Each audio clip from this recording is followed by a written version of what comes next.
Buenos días. Gracias, Gustavo, por la presentación. Gracias a Fitoma, la organización, por poder presentar en un foro como este. Bueno, esta mañana se ha hablado ya de plagas muy importantes para los cítricos, el cotoné de Sudáfrica, piojo rojo California, etcétera, etcétera. Pero realmente, si estas plagas eran preocupantes, ahora os voy a presentar lo que realmente es la gran amenaza ahora mismo en la citricultura mundial y en particular en nuestra citricultura mediterránea. Yo voy a hablar de los vectores, la distribución de los vectores ahora mismo, cuál es su situación en la península ibérica y en la cuenca mediterránea. Y estos dos vectores, Diaforina citri y Trioza erythrae, son los vectores de la enfermedad más grave de los cítricos, el Wanglung-Bing o enverdecimiento de los cítricos. Como digo, es la amenaza más grave para los cítricos. Es complejísima su manejo, una gran destructividad, y allá por donde pasa, arrasa. Desgraciadamente, actualmente, el HLB es una enfermedad incurable.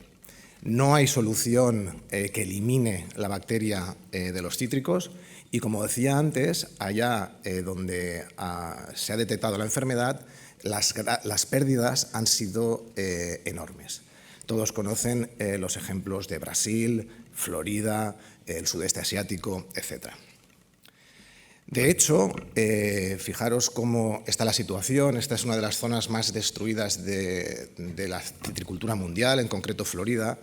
El paisaje está cambiando. Es decir, en Florida, por ejemplo, la enfermedad es endémica, está repartida por toda la zona y su máxima preocupación es intentar evitar o retrasar la infección al máximo. Y, de hecho, la estrategia que están utilizando es aislar los cítricos con estas mallas que cubren en toda su totalidad la planta de cítrico hasta los 3 años, cuando destapan y ya pueden empezar a tratar. Es decir, es una plaga muy preocupante y la vectoriza, como digo, esas dos enfermedades. Hay estos dos vectores, el sílido africano y el sílido asiático. Su nombre viene por la distribución inicial que tenían estos vectores, el sílido africano, Trioza erythrae, con una distribución inicial en el sur de África, y Diaforina citri, que está prácticamente repartida en todo el mundo, menos en la cuenca mediterránea, Australia y algunas zonas del sur del continente americano. Su distribución inicial era Asia y de ahí su nombre, el sílido asiático. Bueno, voy a empezar a hablar de Trioza erythrae. Como decía, su presencia inicial se localizaba en el sur de África. Es un sílido muy parecido a, un tamaño similar a unos pulgones. Se localizan los brotes tiernos de los cítricos, las alas transparentes, distintas, como verán luego, de los que son de Trioza erythrae. En los brotes tiernos es capaz de poner gran cantidad de huevos, 200, 300 huevos, no se ve bien en la fotografía, pero todos estos brotes están llenos de puntitos amarillos que van tornándose naranjas, que son las puestas de Trioza erythrae. Y la característica principal de Trioza erythrae, muy fácil de identificar en condiciones de campo, es el daño que provoca en las hojas. Cada una de estas abomballaduras corresponde en el embés de la hoja con una ninfa. Las ninfas se anclan en el embés de la hoja y produce estas agallas que dan un aspecto al árbol muy característico y fácil de identificar. De hecho, Trioza erythrae por sí sola puede provocar daños importantes a los plantones, por ejemplo, a los cítricos, aparte de la melaza y otros daños que puede provocar. Este, por ejemplo, es un plantoncito de cítrico con ataque de Trioza erythrae. Bueno, Trioza erythrae se detectó en el año 94 en Madeira, en el 2002 en Canarias y en el 2014 se detectó en Galicia, concretamente en la zona de Pontevedra, y también en un segundo foco se comenta que apareció en la zona de Oporoporto en Portugal. Bueno, ¿de dónde vienen estas poblaciones? Es muy importante conocer las rutas de introducción de las plagas invasoras y, bueno, en el IBIA, gracias al trabajo desarrollado por la doctora Perecedo, hemos visto que las poblaciones que tenemos de Trioza erythrae provienen de la zona de Sudáfrica. Es decir, por análisis moleculares de la zona COI, vimos que las poblaciones que tenemos en la península ibérica se corresponden con las poblaciones que provienen de Sudáfrica. Y en concreto hemos sido capaces de identificar una ruta de posible introducción. La de Sudáfrica eran las poblaciones de origen de Madeira, las de Canarias venían de Madeira y las de Galicia provenían de Canarias, ¿vale? Es una ruta muy característica y, como bueno, muchos de vosotros saben, Galicia, desgraciadamente, tiene otras plagas de cítricos que bueno, es interesante saber cuál puede ser su origen. Bueno, desde Galicia y Portugal, la zona norte, ha ido distribuyéndose por toda la cornisa cantábrica de Portugal y en este momento se localiza en la zona del Algarve, a unos 120 kilómetros ya de la producción citrícola de Huelva, ¿de acuerdo? Es decir, toda esta zona costera de Portugal está colonizada por Trioza erythrae. Esto es importante porque en todas estas zonas donde se ha encontrado no hay plantaciones grandes de cítricos, ¿vale? Trioza erythrae se localiza en jardines, en plantas en jardines privados y, bueno, realmente ya ha llegado a la zona del Algarve donde sí que hay plantaciones ya comerciales. Vamos a ver qué pasa en los próximos años. Además, también se ha expandido por la cornisa cantábrica española y ya en el 2020 se detectó en Guipúzcoa, en Vizcaya en el 2021 y en Euskadi, bueno, también en Asturias, Cantabria y Euskadi, ¿vale? Bueno, lo importante es que en la zona citrícola mediterránea, en las plantaciones importantes, no está detectada ni los sílidos, ni Trioza erythrae, ni tampoco la enfermedad, ¿vale? Esto es clave. Bueno, en el 2014 nada más se produjo la primera detección de Trioza en la península ibérica. Desde Libia pusimos en marcha un programa de control biológico clásico que bueno, trataba de ir a la zona de origen de la plaga, Sudáfrica, muestrear especies de parasitoides, ver cuáles son las más eficaces, evaluar su especificidad, hacer todos los estudios que se nos requerían desde el Ministerio para poder introducir con todas las condiciones sanitarias Trioza erythrae y bueno, pues procedimos a liberar y soltar el parasitoide. Bueno, lo que se ha presentado ya en distintos foros por Alejandro Tena, mi compañero. La primera liberación se produjo en las Islas Canarias con la colaboración inestimable de LICIA.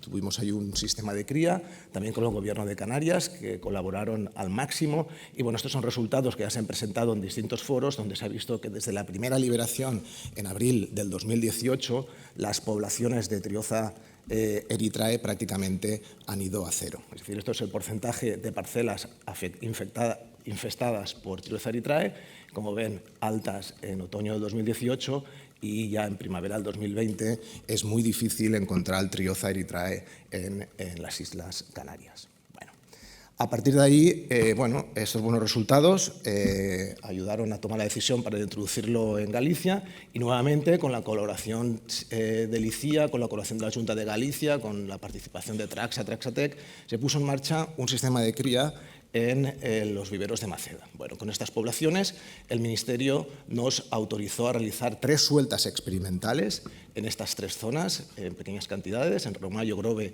y Rosal, en el otoño del 2019. Bueno, como he dicho antes, no hay plantaciones de cítricos y aquí las sueltas se realizaron en estos 3 puntos, que eran casas privadas que pues, poseían 4 o 5 árboles, o bien algún clementino, principalmente limoneros. Bueno, este podría ser un ejemplo, uno de los 2 en Rosae, donde se liberó Tamarixia dri, el parasitoide, y bueno, nada más se liberó, empezó a localizar los parasitoides y los resultados han sido asombrosos. Es decir, de los 3 puntos de suelta que podéis ver aquí en rojo, en tan solo 6-12 meses el parasitoide se distribuyó a más de 20 kilómetros de distancia, localizándose ya en todas estas zonas, ¿vale?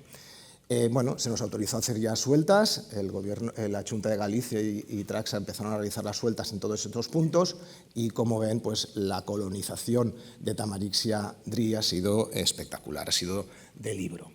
También se procedió a liberar en la cornisa cantábrica, estos son resultados más novedosos, y igualmente de los puntos de suelta en rojo se puede observar cómo Tamarixia dri ha colonizado no solamente los puntos de suelta, sino ha ido más allá, e incluso el último punto de suelta, que fue Bilbao, ha llegado a localizarse ya en la zona de San Sebastián, donde también había llegado Trioza erythrae. Y bueno, esto es muy interesante, fijaros que incluso en parcelas que tienen Trioza erythrae, prácticamente en todas las parcelas está Tamarixia dri. Bueno, estas son las últimas evaluaciones que tenía Alejandro. Sé que está trabajando ahora con los muestreos de este verano-otoño, pero bueno, ya se observa un poco la misma tendencia que observamos en las Islas Canarias. Parcelas altamente infestadas de Trioza en otoño de 2019, en tan solo año y medio, 2 años, pues ya llegamos a tener niveles de control buenísimos. Y esto es lo que se observa ahora, es decir, esto es muy característico, como antes mencionaba, los daños de Trioza erythrae son muy evidentes, fijaros las agalladuras de brotaciones anteriores, y ya gracias a la acción de Tamarixia dri, las nuevas brotaciones aparecen ya totalmente limpias. Esto también puede ser indicativo, se puede ver los daños de brotaciones anteriores y las nuevas hojas ya limpias. Es decir, la contribución de este parasitoide a la vuelta al equilibrio, digamos, de los cítricos en estas zonas está siendo clave, ¿vale? Fijaros las zonas viejas y las nuevas.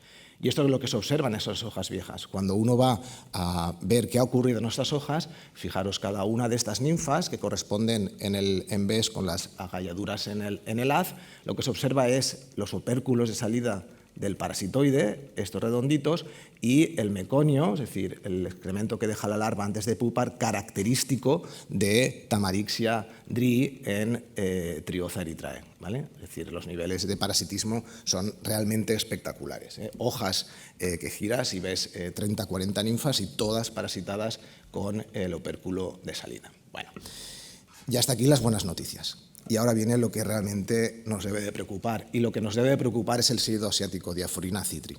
Diaphorina citri, como antes he dicho, estaban todas las zonas citrícolas prácticamente del mundo, menos Australia, un poquito de Argentina, etc.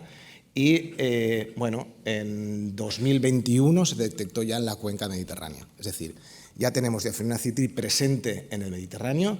En el 2022, también malas noticias, está expandiéndose por el sur, el centro ya del continente africano, es decir, cada vez estamos más acorralados, pero lo más característico es que en febrero del 2023 el gobierno israelí publicó que no han sido capaces de erradicar el foco inicial en el valle de Jezreel, ¿vale? Y ya lo han detectado a más de 120 kilómetros de este foco inicial, cerca de la frontera con el Líbano, ¿vale?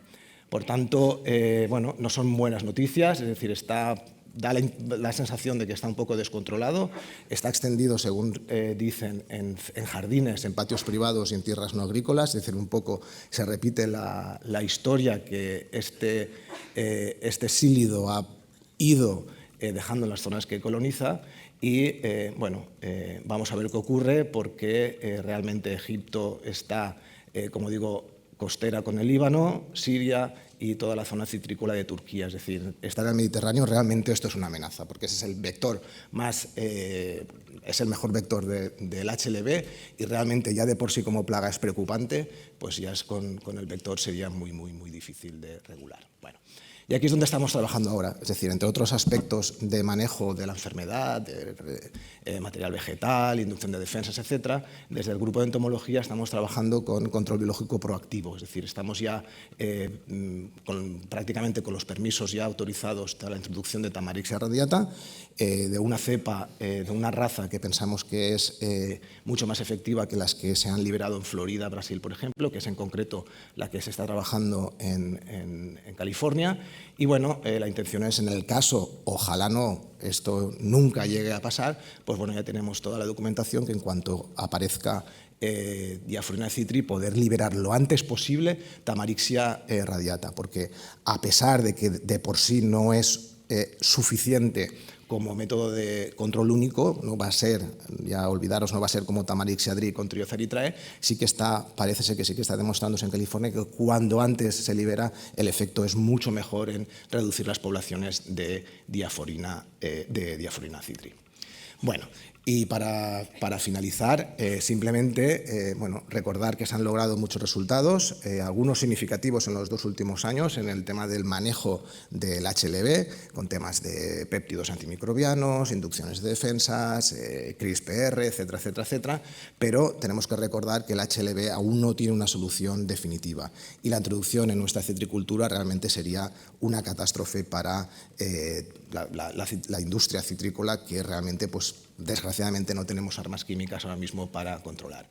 Y bueno, terminemos positivamente, terminemos viendo que esto es lo que suele el planning de acciones a llevar una plaga invasora, ¿vale? La prevención, erradicación, el confinamiento y el manejo, los costos de control y el tiempo, ¿vale? Seamos positivos, todavía estamos aquí, es decir, estamos todavía en la prevención y eso es lo que tenemos que ser conscientes en la prevención. Es la mejor arma que tenemos todavía, a pesar que cada vez estamos más acorralados, como decía antes, todavía hemos de gestionar todas las armas de prevención que tenemos, material vegetal, ser muy cuidadosos, nada de tráfico de variedades ni historias que a veces se oyen y a uno se le ponen los pelos de punta, y ser conscientes de, en cuanto aparezca, si hay algún síntoma, enseguida pasar los servicios en el vegetal y actuar lo antes posible. Bueno, este trabajo es parte de muchas colaboraciones, no solamente nuestro grupo de entomología, el ICIO de Canarias ha tenido un papel predominante, la Junta de Galicia, el Gobierno de Canarias y varios proyectos han contribuido a financiar todas estas investigaciones. Y con esto, pues nada, dar las gracias por vuestra atención.